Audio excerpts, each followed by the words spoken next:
আসসালামু আলাইকুম। প্রিয় দর্শক সবাইকে শুভেচ্ছা জানাচ্ছি আজকের এই গুরুত্বপূর্ণ আ সাক্ষাৎকারটি দেখবার জন্য। এটি খুবই গুরুত্বপূর্ণ এই কারণে বলছি, এই সাক্ষাৎকারটি নিয়ে বা এই যার সাথে সাক্ষাৎকারটি আমি নিচ্ছি, যার কাছ থেকে নিচ্ছি সাক্ষাৎকারটি তিনি ইতিমধ্যে আ বহুভাবেই আপনাদের কাছে বেশ আলোচিত। কারণ হলো এবং তার সাথে আমার কয়েক বছর আগে ঠিক এই বর্তমানে যে কারণে আলোচনা হচ্ছে সেই কারণ সম্পর্কিত কিছু বিষয়ের সাথে আমিও যুক্ত ছিলাম। যে কারণে আজকে এই গুরুত্বপূর্ণ বলছি সাক্ষাৎকারটি কারণ হলো আমার সাথে রয়েছেন আ জনাব আ ধর্মীয় বক্তা জনাব আবু তোহা মোহাম্মদ আদনানের স্ত্রী আমার সাথে রয়েছেন। তিনি সাবিকুন নাহার। আপনারা তার সম্পর্কে জেনেছেন ইতিমধ্যে। কারণ তিনি তার সোশ্যাল মিডিয়া স্ট্যাটাসে বা Facebook স্ট্যাটাসে তিনি তার সংসারের কিছু আ আ নেপথ্যের বিষয় সামনে তুলে এনেছেন। আসসালামু আলাইকুম রহমতুল্লাহি ওবারাকাতু। সম্মানিত দর্শক, ভিডিওটা যে যেখান থেকে প্লে করেছেন তাদেরকে অসংখ্য অসংখ্য ধন্যবাদ। সম্মানিত দর্শক, আবু তুহা আদনানকে নিয়ে কিন্তু এখন আলোচনা এবং সমালোচনা চলতেছে। কারণ আপনারা দেখেছেন, আবু তুহা আদনানের স্ত্রী ফেসবুকে পোস্ট দিয়ে আবু তুহা আদনানের পরকীয়ার কথা তিনি তুলে ধরলেন। এক বিমানবালার সাথে আবু তুহা আদনানের গভীর সম্পর্ক। সম্মানিত দর্শক, এবার শুধু পোস্টে নয়, ফেস দ্য পিপল পেজে লাইভে এসে আবু তুহা আদনানের স্ত্রী যে কথাগুলা বলেছে, যা শুনলে রীতিমতো দর্শক আপনারা অবাক হয়ে যাবেন। আসলে কি আবু তুহা আদনান এতটাই খারাপ? সম্মানিত দর্শক, আবু তুহা আদনানের নাকি টার্গেট শুধু বিয়ে করা। সম্মানিত দর্শক, এই সাবিকুন নাহার আবু তোহা আদনানের স্ত্রী যে কথাগুলা বলছে এবার ফেসবুক লাইভে এসে, যা শুনলে আপনারা রীতিমতো অবাক না হয়ে পারবেন না। কারণ এই সাবিকুন নাহারের কথাগুলা আপনারা শুনে অবশ্যই আপনাদের মূল্যবান মন্তব্য দর্শক কমেন্টে জানাবেন যে উনি যে কথাগুলা বলেছে সেই কথাগুলা আদৌ কি সত্য হতে পারে কিনা। সম্মানিত দর্শক, আমি আর বেশি কথা বলবো না। আমি আপনাদের মাঝে সেই লাইভ ভিডিওটি তুলে ধরার চেষ্টা করছি, যে ফেস দ্য পিপল লাইভে এসে যে তিনি ইন্টারভিউতে যে কথাগুলা বলেছে, সে কথাগুলা কতটুকু সত্য, এবং সেটা আপনারা ভিডিও দেখে কমেন্টে জানিয়ে যাবেন। আমরা সবাই জানি আবু তুহা আদনান সাহেব একজন ভালো মানুষ। তিনি ইসলামের দাওয়াত দেন সবাইকে, তার ভক্ত অনেকেই। আপনারা জানেন, আবু তুহা আদনান কিন্তু বেশ কয়েক বছর আগে গুম হয়ে গেছিল। তারপর থেকেই কিন্তু তিনি মোটামুটি তাকে সবাই চিনে। সম্মানিত দর্শক, আমি আর ওইদিকে কথা না বাড়িয়ে আবু তোহা আদনানের স্ত্রী সাবিকুন নাহার যে কথাগুলা বলেছে, সেই কথাগুলা আমি আপনাদেরকে ভিডিওর মাধ্যমে শোনাচ্ছি। চলুন আমরা গুরুত্বপূর্ণ আলোচনাটুকু আবু তোহা আদনানের স্ত্রীর মুখ থেকেই শুনে আসি। তো এই বিষয়টি নিয়ে আমি মোটেও কথা বলবার আমার কোনো আগ্রহ ছিল না। কিন্তু আমার কাছে মনে হলো যখন দেখলাম বারবার সামনে ভেসে আসছে সাবিকুন নাহারের চিৎকার, সাবিকুন নাহারের আহাজারি, সাবিকুন নাহারের দুঃখ দুর্দশার কথাগুলি যখন বারবার আমার সামনে আসছিল তখন আমি ভাবলাম যে এই সাবিকুন নাহার আপনাদের মনে থাকবার কথা ২০২১ সালে ২০২১ সালের জুন বা জুলাই মাঝামাঝি সময়ে যখন ধর্মীয় বক্তা আবু তোহা মোহাম্মদ আদনানকে আমিও ব্যক্তিগতভাবে চিনতাম না। আপনারা হয়তো অনেকে চিনে থাকেন। কিন্তু সাবিকুন নাহার তিনি অশ্রু সজল চোখে তিনি আরেকজনের মাধ্যমে আমার কাছে এসেছিলেন। ফেজ দ্য পিপলের কাছে এসেছিলেন এবং ফেজ দ্য পিপলের কাছে এসে তিনি তার তৎকালীন সময়ে হারিয়ে যাওয়া স্বামীর খোঁজে ব্যাকুল হয়ে আমাদের কাছে এসেছিলেন। তখন তিনি কান্না কণ্ঠে বলেছিলেন, "আমার পাশে থাকুন, আমাকে সহায় করুন, আমার স্বামীকে ফিরিয়ে আনার ব্যবস্থা করুন।" আমরা ব্যবস্থা আ কতটুকু করেছি জানি না। তবে দিন-রাত পরিশ্রম করে আমরা এই সাবিকুন নাহার, তার ভাই, তার পরিবার এবং আবু তোহা মোহাম্মদ আদনানের যারা টেকনিক্যাল টিম তারা সহকারে আমরা অনেক চেষ্টা করে অবশেষে ২০২১ সালের ঠিক আবু তোহা মোহাম্মদ আদনান যখন হারিয়ে যায়, তার ঠিক ১০-১৫ দিন পর তাকে আমরা ফিরে পাই বা তার পরিবার তাকে ফিরে পায়, তার স্ত্রী তাকে ফিরে পায়। সেখানে কিছু বিষয় এসছিল সামনে যে আবু তোহা মোহাম্মদ আদনান কি তখন আসলেই নিজেই নিরুদ্দেশ হয়েছিলেন? নাকি আসলেই তাকে ডিজিএফআই বা সরকারের কোনো পক্ষ তাকে উঠিয়ে নিয়ে গেছে? এই বিষয়টি নিয়ে আমাদের পক্ষ থেকে আমরা যতটুকু বুঝতে পেরেছিলাম, কারণ সর্বশেষ যখন আবু তোহা মোহাম্মদ আদনান আ যখন বুঝলাম যে তাকে আসলে গোয়েন্দা তৎকালীন সময় ডিজিএফআই তাকে তুলে নিয়ে গেছে, কারণ তার যে লোকেশন তিনি শেষ যে অবস্থানে ছিলেন যেখান থেকে তার ফোনটি বন্ধ হয়ে যায়, সেই ফোনের লোকেশনটি আমরা ট্রেস করতে পেরেছি। কারণ হলো সেটি আবু আদনানের যে অ্যাসিস্ট্যান্টরা ছিল তাদের কাছে সেই পাসওয়ার্ড ছিল, তার গুগল লোকেশনের ট্র্যাকিং পাসওয়ার্ড, সেটাকে ধরে আমরা তাকে তার অবস্থানটি বের করতে পেরেছিলাম এবং সেই অবস্থানের নিরিখে সেই আমরা আমার কাছে যে গুগল ট্র্যাকিং এর যে ইয়েটি এসেছিল, রিপোর্টটি এসে সেটা প্রকাশ করার পর যেদিন প্রকাশ করেছি ঠিক সেদিনই তাকে আমরা খুঁজে পাই। এখন খুঁজে পাওয়ার পর সে কি নিজে নিজে এসছেন নাকি গোয়েন্দা তাকে ছেড়ে দিয়েছে?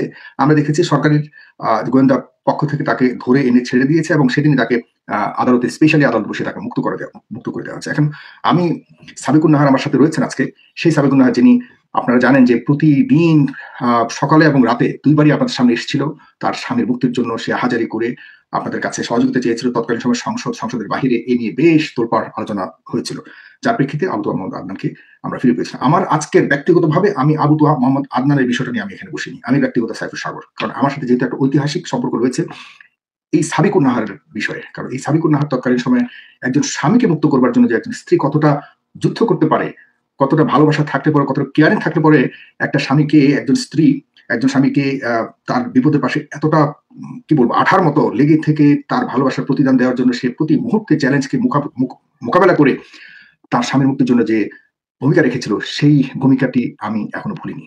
আমার কাছে এই সাবিকুন নাহার আজকে আমার কাছে মোস্ট ইম্পর্টেন্ট। আর পাশাপাশি তাদের মধ্যে কি হয়েছে এটি আর যেহেতু প্রাইভেট রইল না, এটি যেহেতু আর শুধুমাত্র পারিবারিক বিষয় রইল না, কারণ যেহেতু উভয় পক্ষই এটিকে পাবলিকলি নিয়ে এসেছে এবং আমরা দেখি যে গণমাধ্যমে পর্যন্ত এই খবরটি প্রচার হয়েছে। মানে এমন অবস্থায় গণমাধ্যমে, বাংলাদেশের প্রথম সারির গণমাধ্যমে পর্যন্ত এই খবরটি নিয়ে আলোচনা হয়েছে। আমরা আজকে শুনতে চাইবো আসলে সাবিকুন নাহার কেন এমনটি করেছেন, যেই স্বামীর জন্য এত ভালোবাসা, যে স্বামীর জন্য তিনি এত ত্যাগ, এত কিছু করার পর আজকে বহু বছর পর, আমিও সেই 4 বছর হয়ে গেল সেদিন দেখেছিলাম একইভাবে সাবিকুন নাহারকে। আজকে আবার সাবিকুন নাহারের সাথে আমরা কথা বলবো, সাবিকুন নাহার আসলে কেন এমন পরিস্থিতি আসলো যে কারণে তার স্বামীর বিরুদ্ধে তিনি চলে গেলেন। আমি সাবিকুন নাহার, আপনি আমাকে শুনতে পাচ্ছেন? জি, আলহামদুলিল্লাহ। আপনাকে ধন্যবাদ। আমাকে ক্লিয়ার শুনতে পাচ্ছেন? আপনাকে ক্লিয়ার শুনতে পাচ্ছি। আমার প্রথম প্রশ্ন আপনার কাছে, সাবিকুন নাহার, 2021 সালে যখন আপনার স্বামীকে আবু মোহাম্মদ আদনানকে আপনি ফিরে পেয়েছেন, তৎকালীন সময়ে আপনার মনে আছে সরকারের পক্ষ থেকে আরেকটি ন্যারেটিভ তখন আমাদের সামনে আনা হয়েছিল। এটি হলো যে আবু মোহাম্মদ আদনান বিভিন্ন নারীদের সাথে তার সম্পর্ক ছিল, এমন কোনো এক নারীর সাথে হয়তো তিনি চলে গেছেন বা সেখানে আছেন, তার শ্বশুর বাড়িতে আছেন, এটা হয়তো আপনি জানেন না বা সাধারণ মানুষ জানে না। এখন সেখান থেকে হয়তো চলে আসবে, এটা সরকারের পক্ষ থেকে, আপনার মনে আছে সরকারের পক্ষ থেকে, সরকার মানে পুলিশের পক্ষ থেকে বলা হয়েছিল যে হয়তো তার অধিক নারীর সাথে সম্পর্ক থাকতে পারে, এরকম কোন একটা ইয়ে হওয়ার পর চলে আসবে হয়তো। আর আপনি যেটা পেয়েছেন বা আমি যেটা আমাদের তদন্ত পেয়েছিলাম যে তাকে ডিজিএফআই নিয়ে গেল, কারণ আমরা তার লাস্ট লোকেশন পেয়েছিলাম, মনে আছে যে একদম ডিজিএফআই এর হেডকোয়ার্টারের পাশে গিয়েই তার ফোন সুইচ অফ হয়েছিল। এবং আমাদের নেগেটিভ ছিল যে তাকে সরকারের পক্ষ, গোয়েন্দা বাহিনী তাকে তুলে নিয়ে গেছে, আর সরকারের পক্ষ থেকে বলা হয়েছিল যে তিনি নিজে স্বইচ্ছায় তিনি আত্মগোপনে আছেন, কারণ তিনি পরনারীর সাথে তার কোনো সম্পর্ক আছে যেটা হয়তো পরিবার থেকে লুকোচ্ছেন। এই দুইটা ন্যারেটিভ আমাদের সামনে তৎকালীন সময় ছিল, কিন্তু আমরা পরবর্তীতে তিনি বেরিয়ে আসার পর, মানে আবু মোহাম্মদ আদনান বেরিয়ে আসার পর আমরা আর কোন ন্যারেটিভটা সঠিক এটা আর পাইনি, কারণ তিনি স্পষ্ট করেননি আসলে তিনি কোথায় ছিলেন, তাকে কি গোয়েন্দা নিয়ে গেছে নাকি তিনি আসলে স্বইচ্ছায় কোথাও আত্মগোপন ছিলেন। আপনি এই 4 বছরে কি পেয়েছেন সেই ঘটনার প্রেক্ষিতে, আসলে তিনি কোথায় ছিলেন আমি একটু শুনতে চাই। কারণ উনি এ পর্যন্ত আমাদের কাছে, আমাকে ব্যক্তিগতভাবে ফোন দিয়ে জানাননি যে ভাই আমি অমুক জায়গায় ছিলাম, এবং দেশবাসীকে অনেক কৃতজ্ঞতা জানাই, আমার জন্য অনেক কষ্ট করেছে, কিছুই আমরা জানিনি। যাক, সেটা ভিন্ন কথা। কিন্তু আজকে আপনার ওই ঘটনায় যাওয়ার আগে আমি ওই বিষয়টা একটু স্পষ্ট হচ্ছে, আপনি কি জেনেছেন? জি, আলহামদুলিল্লাহ। আসলে তখন প্রেক্ষাপটটা ছিল এরকম যে বিষয়টা ওভাবে সাজানো হয়েছে। তাকে সেভাবে ডিজিএফআই বলছে যে তুমি যদি এখন বাঁচতে চাও, এমন একটা ঘটনা, এমন একটা বিষয়, সিনারিও ক্রিয়েট করতে হবে তোমাকে, যেটা দ্বারা আমরা বিতর্কিত না হই, প্রশাসন বিতর্কিত না হয়। দ্যাটস ওয়াই তিনি ওভাবে বিষয়টা সাজিয়েছিলেন। এবং এটা সত্য যে তাকে গুম করা হয়েছিল, এবং আমাকে আপনাদের সাথে কোনোভাবে যোগাযোগ করা সুযোগ দেওয়া হয়নি, বা আমরা কেউই স্বেচ্ছায় কোনো মিডিয়ার সাথে যোগাযোগ করিনি। একেবারেই আমরা আড়ালে চলে গিয়েছিলাম, কারণ আমাদেরকে সেভাবে হুমকি দেওয়া হয়েছিল। এবং এটা শতভাগ সত্য যে ডিজিএফআই এর মাধ্যমে মানে তাদেরকে উঠিয়ে নেওয়া হয়েছিল। সে কোনো কারো বাসায় গিয়ে কোনো নারী সংক্রান্ত এটা ইস্যু ছিল না। এটাই। যে সাবিনার, আমাকে শুনতে পাচ্ছেন তো, রাইট? জি, আমি শুনতে পাচ্ছি। আমাকে ক্লিয়ার শোনা যাচ্ছে কিনা আপনাকে শুনতে পাচ্ছি, ক্লিয়ার শুনতে পাচ্ছি। আমার ল্যাপটপের ইয়েটা চলে গেছে, যাই হোক আমাকে শুনতে পাচ্ছেন। আমি এখন আপনাকে যে প্রশ্ন করতে যাচ্ছি সেটি হলো যে আপনি হঠাৎ করে এই 4 বছর তো আপনাদের ব্যাপারে কিছুই জানিনি, আপনার সাথেও আমার কখনো কথা হয়নি, কিন্তু হঠাৎ করে এখন আপনি একদম গণমাধ্যমের শিরোনাম হয়ে গেলেন। কারণ হলো আপনি আপনার স্বামীর বিরুদ্ধে অভিযোগ এনেছেন, আবু মোহাম্মদ আদনানের বিরুদ্ধে অভিযোগ এনেছেন যে তিনি কোন একজন বড় নারীর সাথে তার সম্পর্ক হচ্ছে। এই ধরনের অভিযোগটি আসলে কতটা সত্য? কারণ আমরা ইতিমধ্যে দেখেছি যে আবু মোহাম্মদ আদনান তিনি আবার স্ট্যাটাসে তিনি সম্পূর্ণ বিষয়গুলো অস্বীকার করেছেন। তিনি বরং আপনাকে অনেক বিশ্বাস করেন এবং বিশ্বাস নিয়ে যাতে আপনি কোন ধরনের হেরফের না করেন এমন অনুরোধ, এবং তিনি কসম দিয়ে বলেছেন এমন কোন অভিযোগের সত্যতা নেই। এগুলো সবই মিথ্যে। একটু জানতে চাই আপনার কাছ থেকে আসলে কেন এমন ধরনের অভিযোগ আপনি সামনে আনলেন? জি, আমি ক্লিয়ার বলবো এবং আমাকে বলার জন্য একটু সময় দিতে হবে, ধৈর্য ধরে আমার কথাগুলো শুনতে হবে। তাহলে আপনারা পুরো বিষয়টা আপনাদের সামনে পরিষ্কার হবে। আমি জি, শুরুতে আমার হিতাকাঙ্ক্ষী বোনদের জন্য, বিশেষ করে যাদের আমার ব্যাপারে একটা কমন মানে অস্বস্তি বা খারাপ লাগা বা অভিযোগ কাজ করছে যে আমি কেন বিষয়টা সামনে আনলাম সত্য হলেও, আমি কেন গোপন করলাম না বা করাটা আমার জন্য উচিত ছিল, আমি কি সবর করি না, ইত্যাদি অনেক বিষয় তাদের একটু খারাপ লাগা আছে যারা আবার বোন, তাদের জন্য আমি তাদেরকে একটা মাসালা ক্লিয়ার করে দিয়ে আমি দেন আমার আলোচনাটা শুরু করব। আল্লাহ রাব্বুল আলামিন সূরা নিসার 148 নম্বর আয়াতে বলছেন যে লা ইউহিব্বুল্লাহুল জাহরা বিসসুই মিনাল কাওলি ইল্লা মান যুলিমা ওয়া কানা আল্লাহু সামিআন আলিমা। এই আয়াতের মধ্যে আল্লাহ রাব্বুল আলামিন বলছে যে নিশ্চয়ই মানে কোনো খারাপ কাজের প্রকাশ করা, এটা আল্লাহ রাব্বুল আলামিন কখনোই পছন্দ করেন না। কিন্তু যার উপরে জুলুম করা হয়েছে সে ব্যতীত, তার মানে বোঝানো হচ্ছে এটা সে করতে পারে।